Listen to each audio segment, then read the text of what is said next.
မြန်မာလိုပြောတတ်ရုံနဲ့ထိုင်းတွေနဲ့စကားပြောမှလားအင်္ဂလိပ်တွေနဲ့စကားပြောမှလားမိတ်ဆွေစိတ်ကြိုက်စကားပြောလို့ရနိုင်တဲ့ application တစ်ခုနဲ့မိတ်ဆက်ပေးတော့မှာဖြစ်ပါတယ်အခုပြဖန်နဲ့ပတ်သက်ပြီးတော့စိတ်ဝင်စားရဆိုရင်တော့အဆုံးထိလိုက်ပါကြည့်ရှုပေးကြဖို့မေတ္တာရက်ခံချင်ပါတယ်အစီအစဉ်မစနေခင်မှာတော့ကိုယ့်ရဲ့မိတ်ဆွေတွေကိုလည်းထပ်မံပြီးတော့တည်ရှိသွားအောင် like and share ပင်တယောက်တစ်ချက်လောက်ကူညီပေးခဲ့ကြပါဦးဒါဆိုရင်တော့အခုစဉ်လေးကိုကျွန်တော်တို့စလိုက်ပါမယ်ပထမဆုံးတော့ကျွန်တော်တို့ရဲ့ဖုန်းထဲမှာဒီ application တောင်းထားဖို့လိုအပ်တယ်ဒီ application ကိုတော့ကိုယ့်ရဲ့ဖုန်းထဲမှာရှိတဲ့ Play Store ထဲကိုတစ်ချက်ဝင်ပြီးတော့မြန်မာto Thai voice translate ဆိုပြီးတော့ကျွန်တော်တို့ရိုက်ရှာပေးရမှာဖြစ်ပါတယ်ဒီမှာ voice translate ပါအောင်လုပ်ပေးပါပြီးရင်တော့ကျွန်တော်တို့ဖုန်းလေးကိုကျွန်တော်တို့ install တင်ပေးလိုက်ပါတော့ဒါဆိုရင်တော့ကိုယ့်ရဲ့ဖုန်း screen မှာရောက်လာပြီဆိုရင်တော့တစ်ချက်လောက်ဖွင့်ပေးလိုက်ပါလွယ်လွယ်ကူကူနဲ့ဖွင့်လို့ရပါတယ်ပြီးရင်တော့အတုံးပြုပုံအတုံးပြုနည်းတွေကိုပါအသေးစိတ်ရှင်းပြပေးပါမယ်ပြီးရင်တော့ကျွန်တော်ဒီများလေးကိုတစ်ချက်လောက်နှိပ်ပေးပါဒါဆိုရင်တော့ကျွန်တော်တို့ဒီမှာပေါ့နော်ရိုးရိုးရှင်းရှင်းလေးပါပြီးရင်ဒါမျိုးပေါ်လာရင်တော့အပေါ်ကစာကြောင်းကိုတစ်ချက်လောက်နှိပ်ပေးပါဒါဆိုရင်တော့ပြီးတော့ပါပြီဒီထဲကိုကျွန်တော်တို့ကဒီထဲမှာဘာတွေလုပ်လို့ရလဲဆိုလို့ရှိရင်ကျွန်တော်တို့စာတွေနဲ့ပါတာပြန်လို့ရတယ်ဒါမှမဟုတ်လို့ရှိရင်လည်းကျွန်တော်အတန်တွေနဲ့လည်းကျွန်တော်တို့ပါတာပြန်လို့ရပါတယ်ကျွန်တော်တို့စာရေးပြီးတော့ပြန်ခြင်းနဲ့ဆိုလို့ရတယ်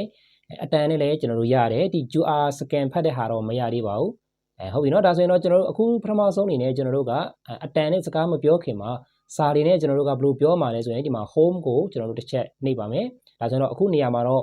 home နေရာမှာရောက်နေပါတယ်ဒီနေရာမှာတော့ကျွန်တော်တို့ဒီမှာပေါ့နော်ဒါကတော့ဒီအပေါ်ကွက်မှာတော့ကိုတက်တဲ့ဘာသာစကားကိုဒီမှာရေးရမယ်ပြီးရင်ဒီအောက်မှာကျတော့သူပြန်ကျွန်တော်တို့ပြန်လို့တဲ့ဘာသာပေါ့နော်ဟုတ်ပြီဒါဆိုရင်တော့ကျွန်တော်တို့ဒါလေးကိုမပြန်ခင်မှာအရင်ဆုံးကျွန်တော်တို့ဒီ button လေးကိုအရင်ကြည့်ရမှာပါဒီနေရာမှာတော့ဒီမှာထိုင်းလူမြန်မာဖြစ်နေပါတယ်ကျွန်တော်တို့ကထိုင်းလူမတက်တာဖြစ်တဲ့အတွက်ကျွန်တော်မြန်မာလူကနေမှထိုင်းကိုပြောင်းချင်တယ်ဆိုတော့ကျွန်တော်ဒီအလေကဟာကိုနှိပ်ပြီးတော့လွယ်လွယ်ကူကူနဲ့ချိန်နိုင်တယ်လို့ဒီဘေးနားမှာရှိတဲ့များလေးကိုနှိပ်ပြီးတော့လည်းကျွန်တော်တို့ချိန်နိုင်မှာဖြစ်ပါတယ်ကျွန်တော်ကတော့ဒီအလဲဟာကိုပဲလွယ်လွယ်ကူနဲ့နှိပ်လိုက်ပါမယ်ဟုတ်ပြီနော်တကယ်လို့တစ်ခုချင်းစီနှိပ်ချင်တယ်ဆိုရင်လည်းဒီများလေးကိုနှိပ်လိုက်မယ်ဆိုရင်ဒီမှာပေါ့နော်ကျွန်တော်တို့ကကိုဘာသာတက်လာလဲပေါ့နော်မြန်မာလိုဆိုရင်မြန်မာလိုနှိပ်လိုက်ပါပြီးရင်ဒီဘေးနားမှာဆိုရင်ကျွန်တော်တို့ကမြန်မာလိုကနေမှထိုင်းကိုပြောင်းမှာဖြစ်တဲ့အတွက်ထိုင်းကိုရွေးထားတယ်ဒါမှမဟုတ်ရှင်မြန်မာလိုကနေမှအင်္ဂလိပ်လိုပြောင်းချင်တယ်ဆိုလည်းရတယ်ဒီနှစ်ပါးတာရတာပေါ့နော်ကျွန်တော်တော့ထိုင်းလိုအရင်ဆုံးဒါပို့ပြပေးမယ်ဒါဆိုရင်တော့ကျွန်တော်ဒီနေရာမှာစာလီနဲ့ကျွန်တော်တို့တစ်ချက်လောက်ကြည့်ပါပေါ့နော်ဒါဆိုရင်ကျွန်တော်တို့ကဘာကိုရေးပြမှာလဲဆိုတော့နေကောင်းလားဆိုပြီးတော့ကျွန်တော်တို့တစ်ချက်လောက်ပို့ကြည့်ပါမယ်နော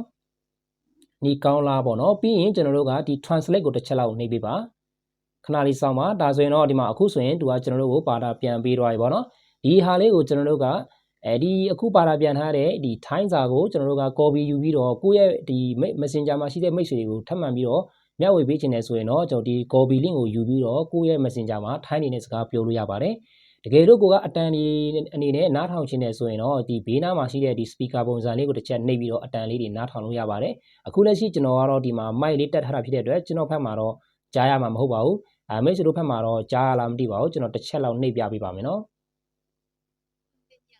်ကြားရလားတော့မသိပါဘူးနော်ဟုတ်ပြီဒါဆိုရင်တော့ဒီနေရာမှာတော့ကျွန်တော်တို့ရဲ့ဒါဟောပေါ့နော်စာအနေမှာကျွန်တော်တို့စာချင်းကျွန်တော်တို့ translate လုပ်တာပေါ့နော်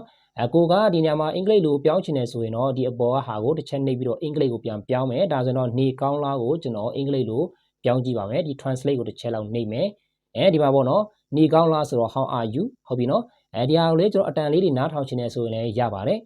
ဟုတ်ပြီနော်ဒါဆိုရင်တော့ဒါလေးကတော့ကျွန်တော်တို့စာလေးတွေနဲ့ကျွန်တော်ပါတာပြန်တဲ့နီးပါဟုတ်ပြီအခုဆိုရင်တော့ကျွန်တော်နိုင်ငံခြားသားတွေနဲ့လမ်းမှာတွေ့မယ်ဆိုလို့ရှိရင်စကားအနေနဲ့ကျွန်တော်တို့ကစာမရိုက်ချင်ပဲနဲ့စကားအနေနဲ့ပြောရမယ်ဆိုရင်တော့ဒ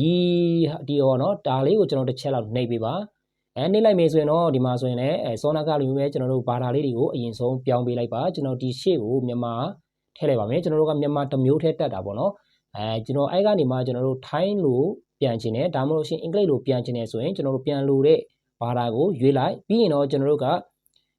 ဟောပေါ့နော်အတန်အနေနဲ့ကျွန်တော်တို့ပြောမှဖြစ်တဲ့အတွက်လမ်းမှာကျွန်တော်တို့မထင်မှတ်ပဲနဲ့ထိုင်းနေနဲ့တွားပြီးတော့တွေ့ရဒါမှမဟုတ်အင်္ဂလိပ်တွေနဲ့တွေ့တယ်ဆိုရင်ဒီ application ကိုထုတ်ပြီးတော့ဒီနေရာကိုလာမယ်ပြီးရင်ကိုတွားဟောပေါ့နော်ကိုပြောလို့တဲ့လူမျိုးရဲ့ဘာသာကိုဒီဘက်မှာရွေးလိုက်ပြီးရင်ကျွန်တော်တို့ဒီနေရာမှာဒီ speaker ကိုကျွန်တော်တို့နှိပ်ပြီးတော့ဒီမြန်မာလိုပြောလိုက်ဒါဆိုရင်သူကဒီအောက်ကနေထိုင်းလိုဘာသာပြန်ပေးမယ်အတန်အနေနဲ့ဖွင့်ပြီးတော့သူတို့ကိုပြန်ပြီးတော့ဒါဖွင့်ပြလို့လည်းရပါတယ်ပြီးရင်သူတို့လည်းကိုယ့်ကိုပြန်ပြောလို့မယ်ဆိုရင်သူတို့လည်းဒီမှာထိုင်းလိုပြန်ပြီးတော့ပါတာပြန်ပေးလိုက်ဒီဘက်ကနေထိုင်းထားပြီးဒီဘက်မှာမြန်မာလိုထားသူတို့ထိုင်းလိုပြောခိုင်းလိုက်ပြီးရင်ကျွန်တော်တို့မြန်မာလိုပြန်ပြီးတော့နားထောင်လိုက်မယ်ဆိုလို့ရှိရင်နှစ်ယောက်ကျွန်တော်တို့ကနှစ်ဦးနှစ်ဖက်မှာကျွန်တော်တို့စကားလွယ်လွယ်ကူကူနဲ့ပြောလို့ရတော့မှာပဲဖြစ်ပါတယ် ဒါဆိုရင်ကျွန်တော်အခုဆိုရင်တော့ဒီမြန်မာလိုကျွန်တော်တစ်ချက်လောက်ပြောကြည့်ပါမယ်ပြီးရင်သူကကျွန်တော်တို့ကိုဒါထိုင်းလိုပါတာပြန်ပြီးမှာပေါ့နော်ဒါပေမဲ့အခုလက်ရှိကျွန်တော်ဒီ screen record လောက်ထားတာဖြစ်တဲ့အတွက်သူကကျွန်တော်ဒီနေရာမှာအတန်ဘေးတွင်းမှာလားမတွင်းမပေးဘူးလားတော့မသိဘူးပေါ့နော်တစ်ချက်လောက်ကျွန်တော်ဒီနေရာကိုနှိပ်ပြီးတော့ကျွန်တော်လုပ်ကြည့်ပါမယ်နော်ဒါဆိုရင်ဒီ speaker ကိုတစ်ချက်လောက်နှိပ်ပေးပါပြီးရင်ကျွန်တော်တို့ပါဆက်ကနေမှအတန်လေးတွေပြောလိုက်ရုံပဲပေါ့နော်ကျွန်တော်တစ်ချက်လောက်လုပ်ကြည့်ပါမယ်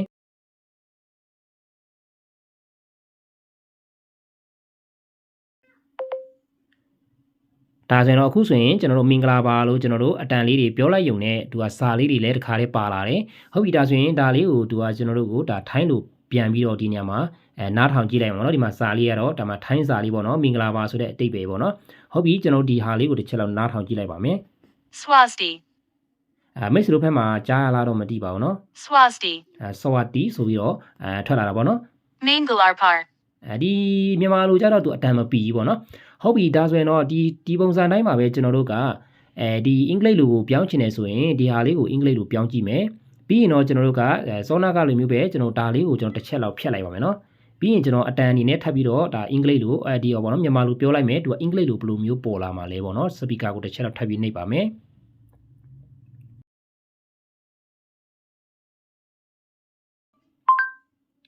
ဒီမှာပေါ့နော်ဒါဆိုရင်တော့အခုဆိုရင်လည်းသူကမြန်မာလိုပါတာပြန်ပေးနေပြီပေါ့နော်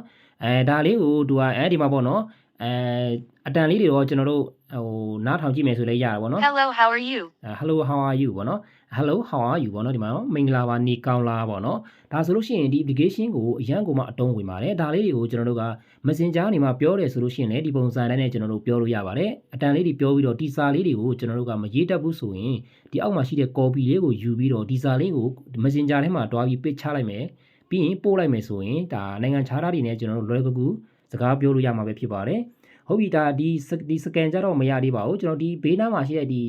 နိုင်ပုံစံလေးကကြတော့ကျွန်တော်တို့ပြောခဲ့တဲ့ဟာတွေကိုကျွန်တော်တို့ပြန်လည်ပြီးတော့ကြည့်လို့ရတဲ့နေရာပါဒီမှာကျွန်တော်တို့ပြောခဲ့တဲ့မြဟာတွေကိုပြန်ပြီးတော့ကြည့်လို့ရပါတယ်ဒါလေးတွေကိုကျွန်တော်တစ်ခုချင်းစီပြန်ပြီးထောက်ကြည့်ချင်တယ်ဆိုလည်းရပဲဒီမှာပေါ့နော်မင်္ဂလာပါနေကောင်းလားဆိုပြီးဒီမှာနော်ဒါလေးကိုကျွန်တော်တို့က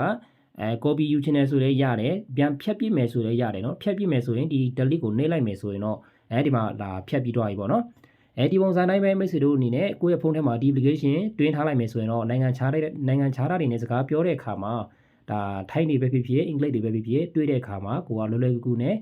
စကားအပြန်အလှန်ပြောလို့ရမှာပဲဖြစ်ပါတယ်ဒီဗီဒီယိုဖိုင်နဲ့ပတ်သက်ပြီးတော့မိတ်ဆွေတို့ရဲ့ကြိုးစုံရရတယ်ဆိုရင်တော့ဗီဒီယိုဖိုင်ရဲ့ comment မှာ yes လို့ရေးပြီးအားပေးခဲ့ကြပါဦးနောက်ထပ်ကြံရှင်တဲ့ကိုယ့်ရဲ့မိတ်ဆွေထပ်မံပြီးတော့တည်ရှိသွားအောင်လည်း like and share ဖြင့်ကူညီပေးခဲ့ကြပါဦးခင်ဗျာအဆုံးထိလိုက်ပါကြည့်ရှုပေးတဲ့အတွက်ကျေးဇူးတင်ပါတယ်